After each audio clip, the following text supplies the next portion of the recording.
Oh boy, this is gonna be. Why they gotta draw Hank like?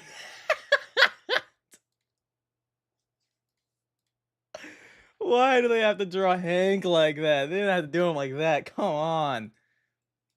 They didn't even ping me, bro. Did they email me at least? Hold on. Let me hold on. Let me check. They didn't even email me. They didn't even email, dude. I knew this was happening before anybody's like, they got you. I knew this was happening. We've been talking about this in emails. I just didn't realize it'd be this soon. That was quick. All right. Why they gotta draw Hank like that, man? What happened to his lower jaw? You know what? There's actually a nuclear bomb DNA in Hank now. When he dies, he just explodes. Yeah. No, we'll wait a sec for everybody to get here. Let me share the stream around. This is. Oh man, why they gotta do Hank like this? Why they gotta do Hank like this, brother? Come on, it's not that deep. Let me email them. Tell them I'm gonna watch it right now. Hold on. No, dude, I sent them. I'm curious to see what they did because I'm not gonna say too much because I don't know if they did do it in this video or talked about it, but they did say they wanted to edit Hank's model to make him better. And so they have my Hank model. I have their Indom 2.0. Let me email Goji Center. About to watch the video live.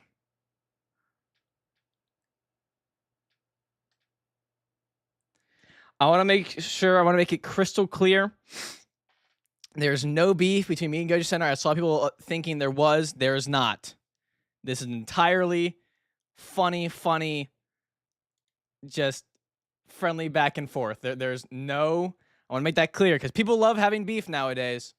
It's not beef. Let me tell Val.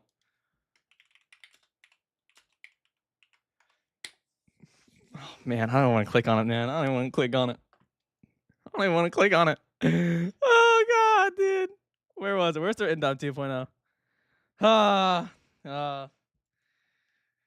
You know, speaking of nuclear bombs, Hank actually has nuclear bomb DNA. So when he dies, oh, whoa, what the?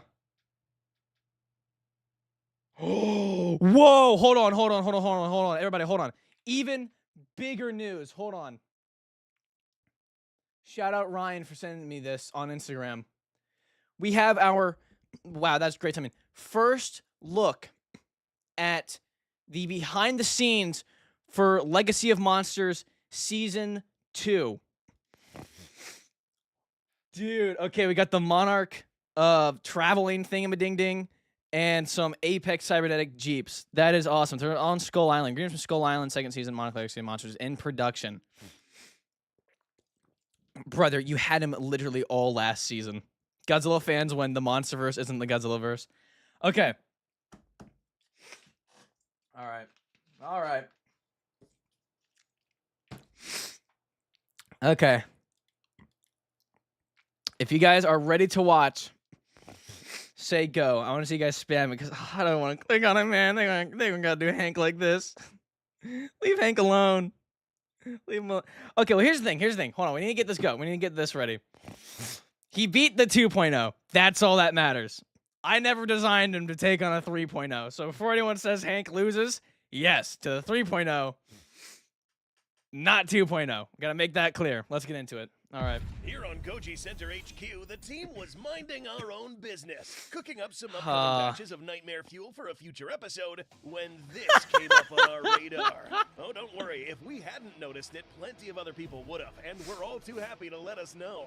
Upon digging a little deeper to find out what all the commotion was about, a whole plethora of mentions, comments, and messages, we stumbled across a rather interesting creation. Hank, a monstrous hybrid creation cooked up by the YouTuber Goji guy and talented artist Valeria_LNX. Wow! Sporting a body covered in toxins, jaws of the dreaded Dunkleosteus, skin and eyes of a chameleon, the striking power of a pistol shrimp, and the uncanny survivability of a tardigrade. A truly terrifying creature that was built to That's awesome! That is awesome! Look at him! Yo, I don't even care if he gets ripped to shreds. That is so... Oh, I love that. I love that. Destroy our Indom 2.0. This animal was conjured by the great minds of the research team of Goji Center, brought together with one goal: exterminate all life on Nublar. And it more or less had the potential to cause a global health crisis. This animal minding its own business was pitted against a new amalgamation, a hybrid battle that we never got dragged into. So far, after the challenge aimed our way, we have exactly what a lot of you wanted to see. A horrific beast with precisely calibrated abilities to make it as lethal as it could be to bring Hank down. Indominus 2.0 is hereby upgraded to nothing. No, What? seriously. Oh, get out. We aren't changing anything. What you're looking at is Indom 2.0, but with different skins in Jurassic World Evolution. Cool, right? Nexus mods link below. Anyways, instead, she's stepping back into the analysis platform, and today we'll evaluate how our monstrous creature stands up against its new challenger, revealing a few tricks she had up her sleeve all along. And also, lay bare a few critical weaknesses in its adversary. No! Making a high Hank's unstoppable. automatically It's canon. Combining the best traits of both with This is no great. trade-offs. For every strength you add, you also add weaknesses. Nuh-uh. Because the dinosaurs and creatures in the Jurassic series Can you guys hear are it, Will? real animals, we can use Yeah, real awesome. Okay. life biology. After all, the Indominus Rex's fantastic ability to change color isn't something out of fantasy, like Godzilla's atomic breath, but because it has similar skin to a cuttlefish that can do that in reality. For starters, let's take a look at what we understand to be Hank's composition. Base body frame of a modified Spinosaurus, combining other entire genome sets, such as that of the Indominus, Scorpius Rex, and an entire legion of animals, many from different classes. At least 20 species, and who knows what else is in there too. Recall what Dr. Wu said to Masrani. You cannot have an animal with exaggerated predator features without the corresponding behavioral traits. Wah, wah, wah. A Therizinosaurus, Spino, and Pistol Shrimp might be used to fighting with their arms, but even more animals on the list didn't. T-Rex, Giga, Dinosuchus, and a bunch of wimpy-armed Abellosaurus. Hank's instincts on how to fight with its arms is going to be messed with. It would be every neural problem the Scorpius Rex had, but amplified. Some additives like the chameleon would actually hinder it. Giving Hank movable eye stalks like the chameleon would mess with its binocular vision from T-Rex genes. And it would compromise its own camouflage from the cuttlefish. Turns out pop culture lied here. Chameleons are not actually masters of disguise as you may think. Yeah, A they few can really types only, change from what I know, they can only really do like grays, greens, and browns. Online, we see them like turn like, I mean, they can, change and, change the hue and vibrance, but they can't go like fully blue from what I know. But I'm not a chameleon expert, so don't fact check me on that. color to hide, but most of the time these lizards reactively change color to show emotion. Mix in the chaotic mind of the Scorpius on top of everything else, and Hank would be lighting itself up like a neon sign instead of using its camo like the Indominus could. This is precisely why the total number of species in the Indominus 2.0 genome was kept small. See for yourself. Base Indominus had at least 13 total confirmed contributors to its genome. Indom 2.0 only has 9 confirmed. Reducing the number of contributors in turn increases congruity, meaning each individual component works together and lessens split instincts. But is Hank's less spirit animal is actually LED more? lights, actually. We think so. With a quadrupedal stance and lacking raptor-like feet or a sail, the 2.0 would be a lot more stable than the top-heavy and seemingly less balanced Hank. No! Based on their frames alone, if they get in a wrestling match, that the is Indominus sick. is less likely to go down first. To make this as fair as possible, we're going to ignore the fact that Indom 2.0 can reproduce clones of itself extremely fast via parthenogenesis, thanks to the whiptail lizard, producing an army of these animals. So we'll keep this to a 1v1 discussion. But even with this, That you'll is so cool. Love it. find that it will be getting easier for the Indom. How? Let's compare their jaws. Despite their I'm tiny size, offline. What happened to is the Wi-Fi not Wi-Fi? Are we good? We're good. We're good. shrews use their jaws in a manner not that much different than Tyrannosaurus. With iron-reinforced teeth and a strong bite force, they chomp right through armored exoskeletons, tough scales, and mulch bone. Their method of biting down, where they crunch and thrash, works very well in conjunction with the T-Rex, who did almost the same thing. What about the Dunkleosteus-fueled bite of Hank? It all comes down to bite mechanics. Yes, I know. I was gonna cover that, but I'm like, I don't care. That's the most fictional part here. You know, the Dunk's jaw works nothing like Hank's. Hank's doesn't work like the Dunk's, but we're just sprinkling in that bite force. Osteus has a very famous bite, but it is an attribute that the internet and pop culture have massively flubbed. PSI, or pounds per square inch, is not a very reliable way to measure biting force unless newtons. you are very careful about what you're doing. This is why some reported biting forces from this armored fish are as low as 1,000 PSI to an obscenely huge 80,000. These mostly come from bad reporting and not actual research work. This is why scientists that study how animals use their jaws rely on other measurements. Usually newtons, like right? Yeah. This may come as a bummer for most of you, especially the creators of Hank. But scientific research on the infamous fish determined it had a jaw strength of only around 4,000 to 7,000 newtons. That might sound like a lot. That's 6,999 more than we need. But in reality, that's half the force of a great white shark. No! Instead of chomping down, the Dunk was built more for having its mouth open quickly to suction feed on small prey and then bite down quickly to carve into more medium-sized. Dude, I was trying to find this one clip I got when I was during G-Fest in Chicago. They had a Dunkleosteus kind of like remake of his jaw that like you like turn a lever and like it shows how quickly it would snap shut. I literally. Whoa. Oh my god, excuse me.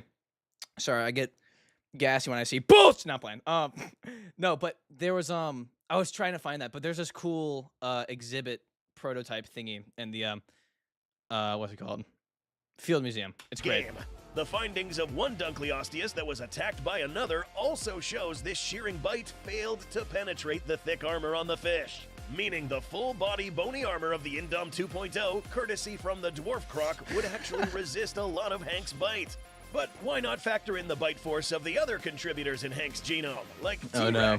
Surely that will pierce the Indom's hide, right? Nah. The bites of the Dunk and the Rex are the perfect example of why animals either bite down hard and crunch, or they can open their mouth wide and bite down exceptionally fast. Can't have both.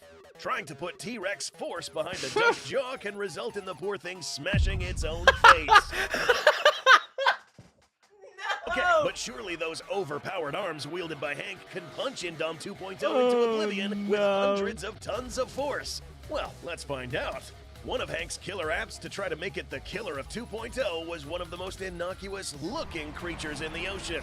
Pistol shrimp are an entire family of small crustaceans with a very specialized snapping mechanism in their arms. By cocking back one claw, they are able to force water into a chamber and then explosively convert the captured water into steam to make a bubble that snaps with an average of over 700 newtons of force. An impressive adaptation for both hunting small game and defending themselves, especially given that sound is much stronger underwater let's not than spam, it is come on. in the air. Taking this mechanism and its striking power out of the water and applying this to a dinosaur will likely work against Hank. No! This mechanism in size doesn't Start bringing him into strength. realism. Now He only Hank has works to worry about fictionally. moving the weight of its hands much faster. And add in that water is nearly 1,000 times denser than air, and any weapon that produces pressure waves is far less powerful in the air than in the water. So up here, this snapping, or punching, will be outright impossible. And if it was, well, not to bore you with the math, but Hank's shrimp-fueled striking force would be around 16,145 newtons. Remember that the huge forces of the pistol shrimp are not about strength, but how the physics of water work.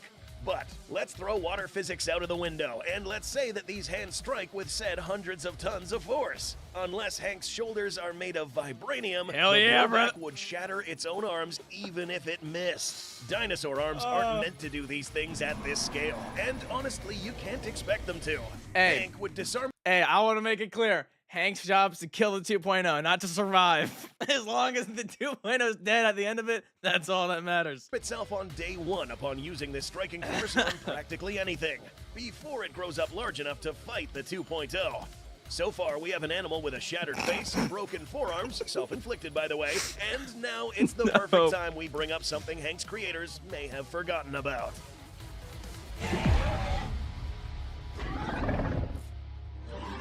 Hank had some pretty tough animals in the genome, like the Giga, Indom, and Spino, but none of them are particularly armored nor really resistant to stabs, much less getting a sharpened metal pole shoved into them.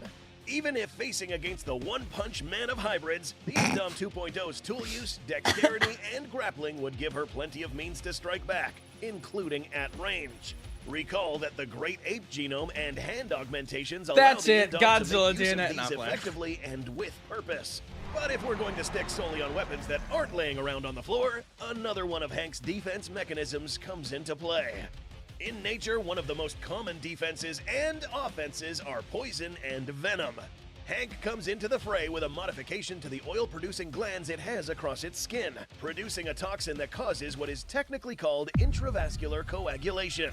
This can cause nasty blood clots if in big doses, and one snake, the Russell's Viper, even uses it as a chief component in its venom. The problem? Hank got handed the wrong poison for the wrong job. What? Remember these two? We didn't cover this in the Indominus 2.0's Rampage Across Isla Nublar. No but way we there- didn't forget about Dr. Wu's first hybrid. The Scorpius Rex would be rampant enough to pick a fight against the Indom 2.0, so we'd give our hybrid a hidden edge if it ever went up against another toxic opponent. And boy, did it show up. It's a little-known fact, a favorite food of crocodilians just so happens to be snakes, including highly venomous vipers. Able to section off parts of their bloodstream to avoid circulating the toxins too far with strong antibodies, crocs can tank bite after bite from toxic prey with often little effect. And short-tailed shrews aren't just venomous in their own right, they shrug off most poisons. Their own venom can cause rapid blood coagulation and muscle locking worse than many snakes.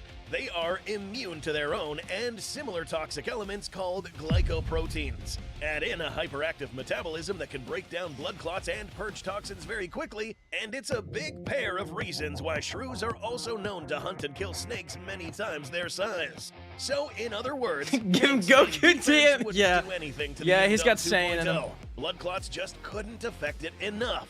Ironically, especially since this was sold off as the peak survivability trait that would deter any future opposition against Hank, tardigrade traits in this case will cause huge drawbacks. I know. Tardigrades are legendary for their ability to survive radiation, heat, and The thing with tardigrades, they're good at surviving everything except what they're meant to survive. Everybody was bringing up, and I'm well aware, tardigrades, like, they'll get eaten by snails.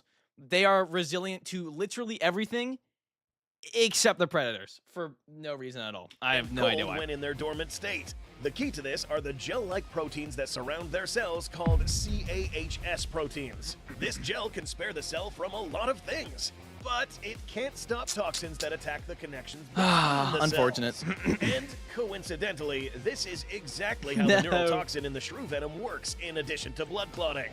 In fact, giving more proteins around the cells just gives more for the venom to work off of. And this is something that can't be averted. Get the tardigrade perks, Put Kaiju if any, number 8, and yeah. you also take their weaknesses. After laying bare the critical weaknesses of Hank, it's So we're actually going to give him cybernetic enhancements. We're going to give him the Kaiju number 8 amplification. We're going to give him the Ultraman transformation, and we're going to venomize him. And a nuclear... No, I'm playing. now safe to say that without even changing a single thing to the 2.0's genome, or lifting a single finger, Indom 2.0 remains undefeated. Realism. Furthermore, Hank's overpowered jaw and hands disarmed itself before it could even step in the fighting ring. He did this to himself.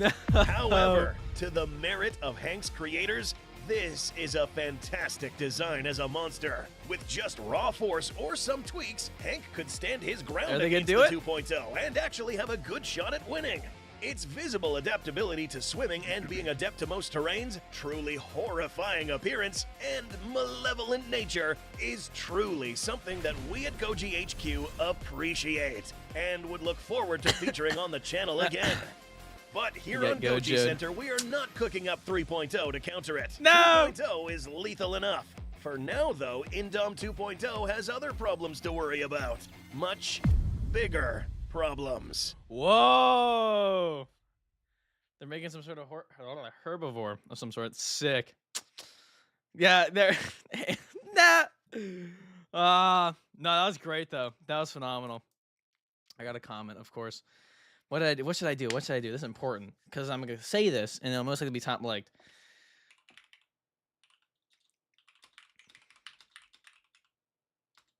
Hold on. Let me make sure I spell it right. Oh man, no, that was great though, dude. Seeing Hank in the Goji Center style, awesome, Awesome.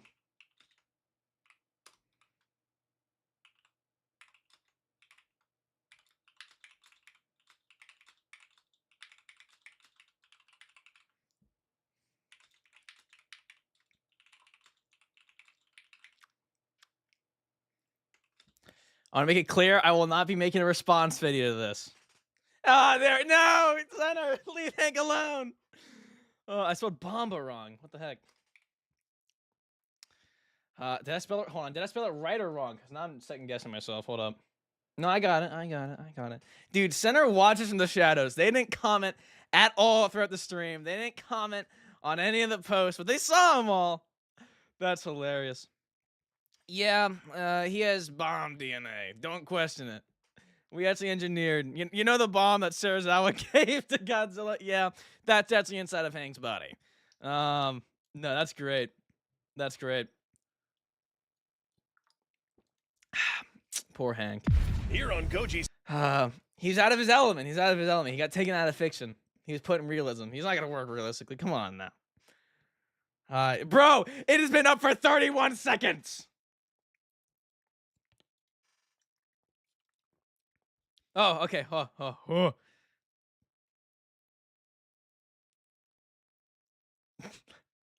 You go just change their comment. Nah, guess the guys suck. Yeah, no, that's phenomenal. That's phenomenal. Dude, you guys, Goji, I don't know if you're still here. You did that quick. Because I mentioned earlier to the stream, we've talked back and forth, like, via email. And you were like, we might do something on Hank. I'm like, oh, cool. I was waiting. I was like, okay, maybe in a couple months, like after Christmas. And then I get pinged in my Discord server. Godzilla guy, you gotta look. Godzilla guy, like, what is this? And I'm like, oh no. Hank. Brother. He's getting destroyed. My artist, hold on. Let me make sure I don't leak the next upcoming hybrid. But here is Valeray's reaction. No. Yeah, no, Senator, that was quick. That was quick, man. You didn't even give Hank time to breathe. I took time making my response to the 2.0. I'm like, all right, we're gonna make sure all the art is good, all the animations are good. Awesome. All right, the video's up. All right, maybe they'll like make like a poll response in the future. Yeah, we killed Hank. Nah. No, that was great. That was great. All right, well, I hope you all enjoyed that. That's great. Since so many people are here, I'm gonna say it. To those, firstly, if you're new, hi. Subscribe if you like Godzilla, dinosaur, anime, sci-fi content. But more importantly, to those who didn't watch yesterday's video, I have started a fundraiser called Gifts from Goji. And there's Cappy. You will see many other Godzilla YouTubers partake in this, such as Goji Center, Dangerville, FDA, even Slick, Goji Chronic, Cappy if you want to. I imagine you know how to add fundraisers. We, as a kaiju community, are trying to raise $54,000 for St. Jude's Children's Hospital by, I think it's the 5th of 2025. So check it out. We're just trying to, it goes straight to St. Jude's Children's Hospital. And thank you all so much for watching. Yeah, everybody, we'll cook something up eventually. As always, keep collecting. Goji Guy out. See you guys.